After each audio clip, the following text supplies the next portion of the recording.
Hello and welcome back to the video series for vRealize Automation 7.3. Today we're going to talk about the catalog, blueprints and entitlements.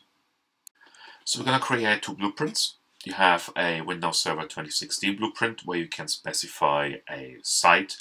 So you deploy the blueprint and it asks you essentially which site you would like to have it deployed into, site A or site B. And then we have a site-specific CentOS blueprint where it's always going to be site A, but you have the selection of CentOS 6 or 7. And then we're going to create a service, which is essentially like a folder of or a collection of blueprints and catalog items. And then, of course, we do some entitlements where we then also test the whole lot. This is just as a reminder what we're going to do. So we have a Server 2016 box. You can select site A or site B, hit OK, and it deploys there in the respective site. And then you have a request where you go, for example, into site A, and then you have a selection of either CentOS 6 or CentOS 7, and then the respective sites we have configured previously in those deployment profiles. So let's get on with it then, hey? So annoyingly, what I actually found out since I started this video series is that in 7.3 there seems to be a bug when it comes to display location on request. You can here see I've actually since written an article on my website. So the basics are you create, as we've done in the previous videos, you create the XML file or you change the XML file accordingly. You enter the site prefixes, site A, site B, and then you configure your compute resources to have site A and site B, and then all you do is you tick the tick box in the blueprint in order to actually show that particular drop-down menu. What happens since, however, is that the drop-down menu is empty, and there are a couple of ways to fix it. I don't go through this now, but just head over to the website if you're interested. But what we're going to do now instead is we're using custom properties. A custom property is a change you can do on the fly for a blueprint, for example, so you can make particular changes. Here I'm going to use a property called vrm.datacenter.location, so they are always case sensitive. So any custom property you want to use, and I'm sure we're going to see a few more during the video series, they are case sensitive, so just keep that in mind. So as I say, we're using the custom property and we build our own drop-down menu. May as well, I guess, but at least then we know it works without hitting that particular bug which I've tested before. So with that being said, let's just gonna hit over to our VRA install and log in as tenant admin. So I'm gonna create the custom property in question. So I'm gonna hit over. Go to Administration, Property Dictionary, Property Definitions, and hit New. So now we're going to copy paste that particular custom property, and the label is just what users going to see in the blueprint. So we're going to say data center, location, colon, and that's it. Display order is the first one. Data type is string. It's required, yes. So you can't request without it, and go drop down. So what we're going to do is here we have a name and a value we have to enter. So I'm just going to show you again what we're going to use. So if you're going to back to the site file we have configured in the previous video, so that's website, XML data center condition, you can see here we have site A, site B. Okay, so this is our value we have to enter here into the list. So we have, for example, site A, that can be anything. Or, you know what, let's make it easier to make sure that's just, I'm going to enter here, for example, the vCenter name. And under the value, it's site A. This is what we've seen in the actual XML file, and that is my site B is that vCenter data name, that is site B. Again, this is the name is what is being displayed in the drop-down menu. And that's it. So this is the custom property we can now use in our blueprints. So if we now log back in as a catalog admin. Let's go in and actually create the catalog we want, or the catalog item. So we're going to head over to design. We're going to be blueprints, click new, and we call it, let's say, Windows 2016. Hit OK. Let's drag a vCenter machine. Call it just Server 2016 or Windows Server, one of those. So this is the tick box here, which we don't use, which is, as I said, which is broken. And we don't use a reservation policy because we want to select site A or B, but we're going to do a link clone. I'm going to do a Windows. I just choose any of those again as being overwritten by the custom property, but we have to select a clone, or we have to select a blueprint template. Sorry. So if I'm going to show you that what I'm talking about, in order to make this work, because we only select the site A or site B, the blueprints or the templates have to be identical in either site. So if you do this, if you have a blueprint in site A and you want to be able to select site B instead, the blueprint has to, the template, sorry, has to have the exact same name. So we need a custom spec as well. So you can see my custom specs A and B is called VRA-Win 2016. They're identical on both sides as well. So I'm gonna do here VRA-Win 2016. Machine resources, I'm just gonna do my typical maximum here. Again, it depends how you want to do it. But that's just 4 CPUs, 8 GB of RAM, 250 GB of storage. Then of course we need to have a network. Again, I'm using a network which is identical on either side. So if you go back to my vCenter, blind, there we go. Networking, you can see I have a port group called external. I have a port group and external on the other one as well.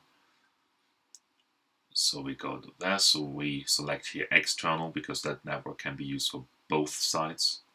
You know, that's the profile we created with the IP range. So you can here see start IP 70 to 89. Then we go back to the blueprint, hit network, click new, and select the new network, external, and OK. So remember we created a custom property. So we go now to properties, custom properties. And in the drop-down menu, you will find the custom property you requested.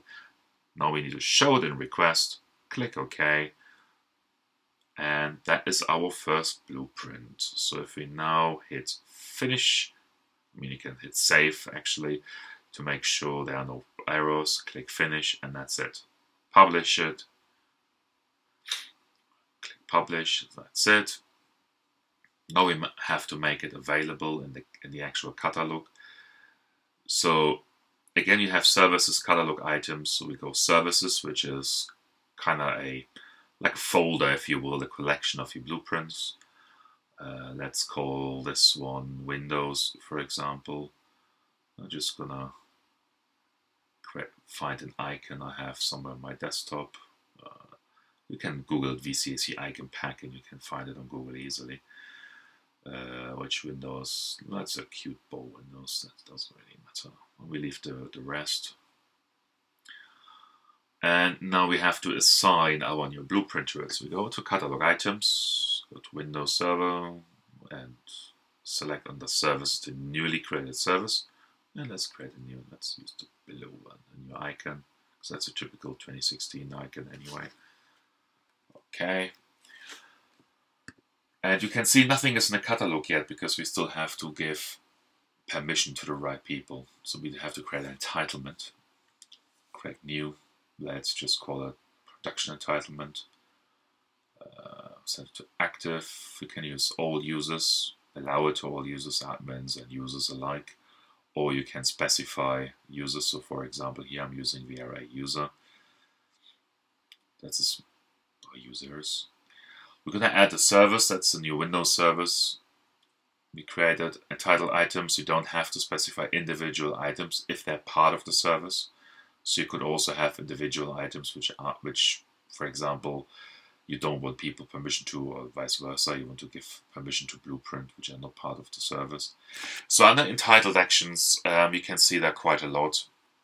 You can sort it out by, for example, by machine. So we want to be able to connect via RDP, for example. Then we want to power cycle, power off, power on, reboot. and shutdown as well. That's what we want to give to the users as a permission, as a day 2 operation, if you will. We want to be able to destroy the deployment as well. So I'm going to get rid of it. So you don't want just to create them, but actually destroy them as well. And then if we go down to network, I believe existing network, we want to destroy it as well, because that's part of the blueprint. So you can already see it can be a bit daunting, and in fact sometimes people just create everything for everything. And we're just going to give the user permissions to, again, to destroy the virtual machine, but also to create and delete the snapshot. That's it. So now we are entitled. We still can't see it. Why? Because we are not actually the user we've given permission to. So if we go back, hit vRealize user, and hit OK, we can now see the catalog item. And if we now request it, you can see in the pretty icon, Windows icon, you can see the red star here. This is because we said data center location is required, and we now see the 2 vCenters. Again, it's the name of the property, not the value we set. The value would be the site A, site B, and hit OK. So now check the requests. That will likely take a while. You can see the request is running just fine on the right hand side. And if you go back to the cluster, you can see the VM vRealize 000 is now running under the resource pool we have created. Remember, in the reservation for site A, we said vRealize machines is the one resource pool. And let's just wait till this is done. And when you check the task of the virtual machine, you can see the customization has already started. The task is still running, a couple of refreshes, and it should be done in no time. Now the server is done. You can see the IP address here. You can actually click into the window to see the console, just making sure we have actually access. That particular external network should have internet access. So we're just gonna open up a command prompt, do an IP config. You can see I have the IP 70, so I can ping Google just fine. That's great. So if you go back, you can see the task is successful, and we should now have the server or the deployment under our items. And if you open the deployment, open the virtual machine, you can see those day 2 operations we have configured: connect to RDP, snapshots, destroy, power cycle, power on, reboot, shutdown, etc. And yeah, server has now loaded. So for example, if we create a snapshot, just gonna hit save, so submit. That's done. Just to make sure the second day or day 2 operations, they also work. You can see we have the request running. Just jump back quickly into the web client. There you go, all done, 100%. Gone. So if we go back to vRealize automation, refresh, you can see it's completed.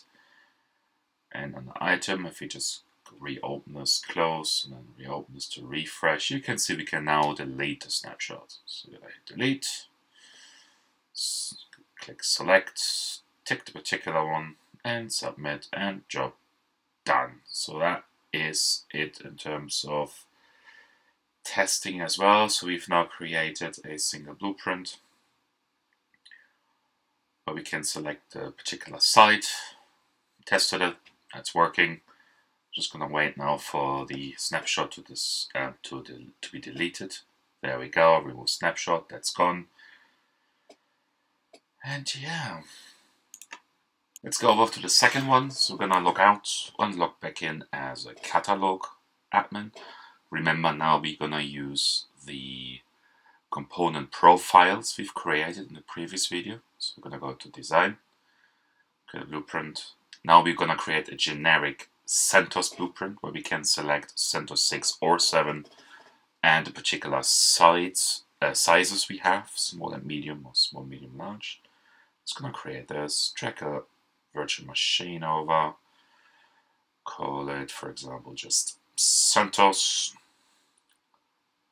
x64. We don't do location requests, we don't need a reservation.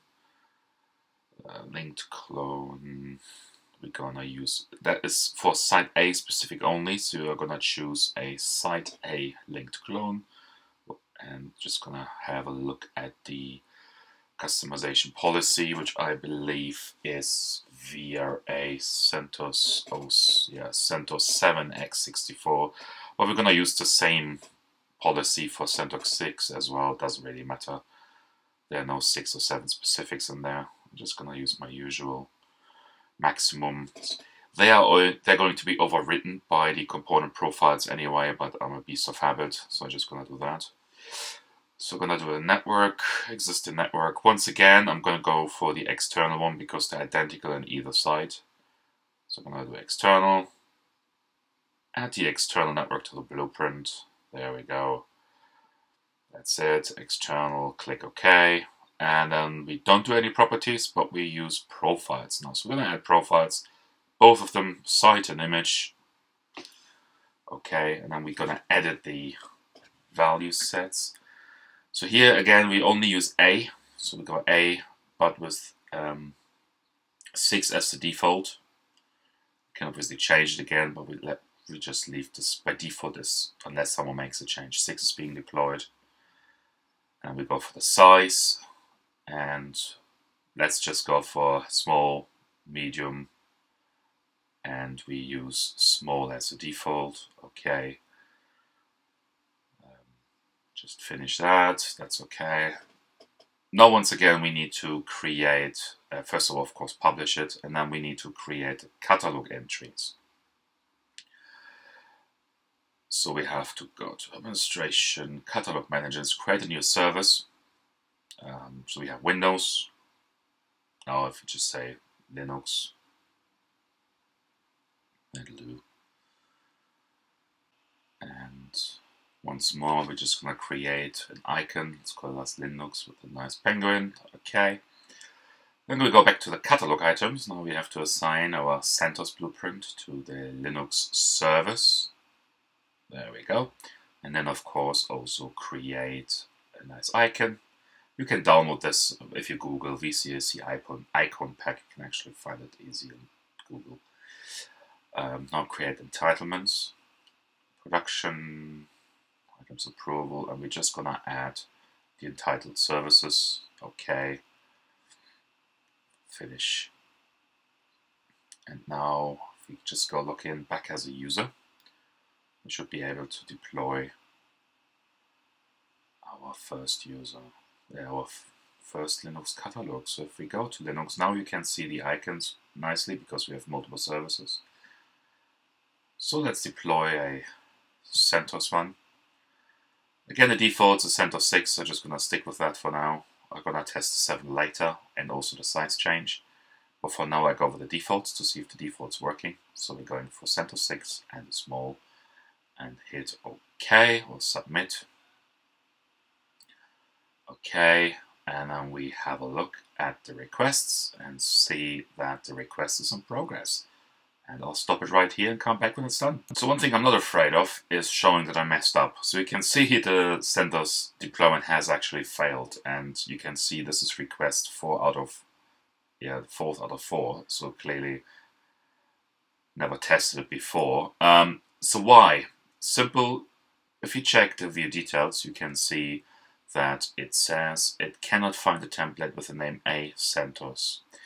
Ramona said we don't need a reservation policy. Yes, we do actually, because both reservation policies are on the same, if I remember correctly. So if you're just gonna actually log in and I show that to you better, and I show what I'm talking about.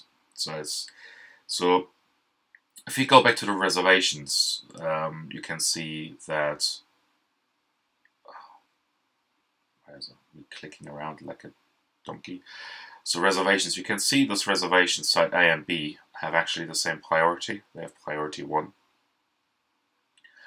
What that means that the deployment actually goes a little bit, well, not a little bit, it actually goes in round robin. So if you see, I have the templates code here inside B, B hyphen, and A hyphen.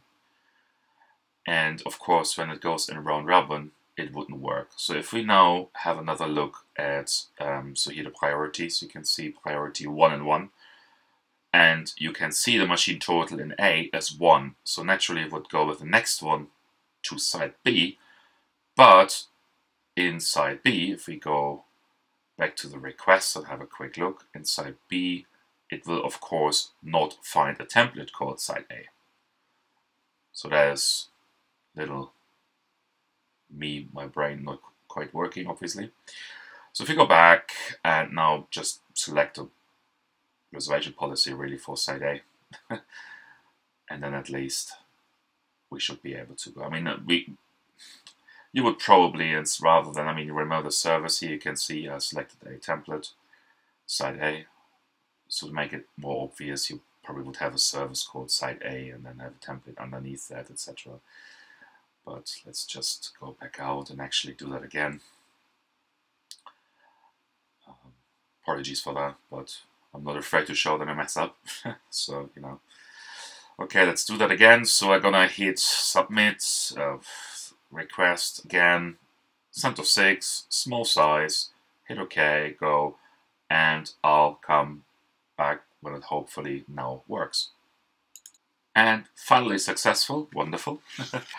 So if you now go into the web client, again, you can see the new IP, server is up, and if we go under items, I don't have permissions under the catalog, but I of course can see the items because that uses part of vRealize. Go in here, now you can see the limitations if we use the same entitlements as well. Actually, I can't see it here on the catalog admin. You can see I don't have any day 2 operations as catalog item as catalog admin. So if I'm just gonna look out and go back in as my VRA user, go back to items. There we go. Open the virtual machine. You can see I have the same entitlement for Linux and Windows and the same actions. As a result, I get the option to connect via RDP to a Linux machine. Obviously, that doesn't work. So you need to make sure the actions are based on the VM accordingly. So, for example, connect via VNC or SSH or something like that. But I still have the same connections. So again, I have here the IP address .72. So we can try it. So just gonna SSH to it quite quickly. So you can see the network connectivity is actually there. It's a fresh key. Come on. There we go. So we're just gonna log in to the root password. There we go. It's VRA002. It's gonna quickly update. Just essentially, well, could have just done a ping, I suppose, to actually test the internet, but there we go. Let's just do a ping anyway. Ping google.com. So there we go. We have internet connectivity as well. And now let's just do the second one. So I promised I'm gonna do to make sure that the selection works. So I'm gonna select center 7 and a size medium. Hit submit and let it run in the background. And as I mentioned before, I just gonna fast forward, see what happens. Successful, wonderful. So if you go back to the vSphere client and check the first CentOS server, the small version, you can see it's 1 CPU, 1 gig of RAM, 16 gig of RAM, 16 gig disk. Wonderful. If you go now in there, you can see it's also CentOS 6. And then we said the second one is medium. So we have 2 CPUs, 2 gig of RAM, still 16 gig of hard disk. If we're gonna open it, we're here at CentOS 7. That's it. So now we have done both of it. So we have now these 2 blueprints as mentioned. We have the server 2016 with a selection of 2 sites. And then we have a CentOS blueprint which is site-specific. So in this case, site A with a selection of CentOS 6 or 7 and the particular sizes, and we tried both small and medium.